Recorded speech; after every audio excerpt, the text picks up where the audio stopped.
मिठी deputy commissioner Tharparkar Abdul Haleem Jagirani जी हिदायतुनि ते इंसानी स्मगलिंग के हवाले से हिकु गरजाणी additional deputy commissioner 2 Tharparkar Mohammad Usman Khaskheli जी सदारत हेठि संदसि ऑफिस में थी गुज़री। गरजाणी में ॻाल्हाईंदे मोहम्मद उस्मान ख़ास कली चयो त इंसानी स्मगलिंग समूरी दुनिया जो हिकु संगीन मसलो आहे जंहिंमें लखे माण्हू ख़ासि करे औरतूं ऐं ॿार जबरी पोरियो जिन्सी इस्तेहसाल ऐं ॿियनि क़िस्म जी ज़्यादतियुनि जो शिकार थी रहिया आहिनि।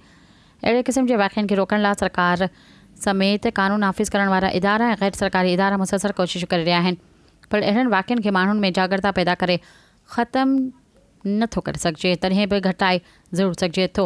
हुन चयो त इंसानी स्मगलिंग पूरी दुनिया जो मसलो आहे। हुन ॿुधायो त मुख़्तलिफ़ मुल्कनि में इंसानी स्मगलिंग खे रोकण तोड़े हिन ॾोह में मुलविस माण्हुनि ख़िलाफ़ वॾियूं कार्रवायूं थियूं आहिनि, जिते इख़्तियारियुनि स्मगलिंग में मुलविस माण्हुनि खे गिरफ़्तार कयो आहे ऐं स्मगलिंग जा नेटवर्क ख़त्म कया आहिनि। हुन ॿुधायो त अमेरिका जहिड़े तरक़ी याफ़्ता मुल्क में नेशनल ह्यूमन ट्रैफिकिंग हॉटलाइन जहिड़ियूं मुहिमूं हलायूं पियूं वञनि, जेके मुतासिरा माण्हुनि खे ख़तरनाक हालतुनि मां बचाइण में मददगार साबित थी रहियूं आहिनि।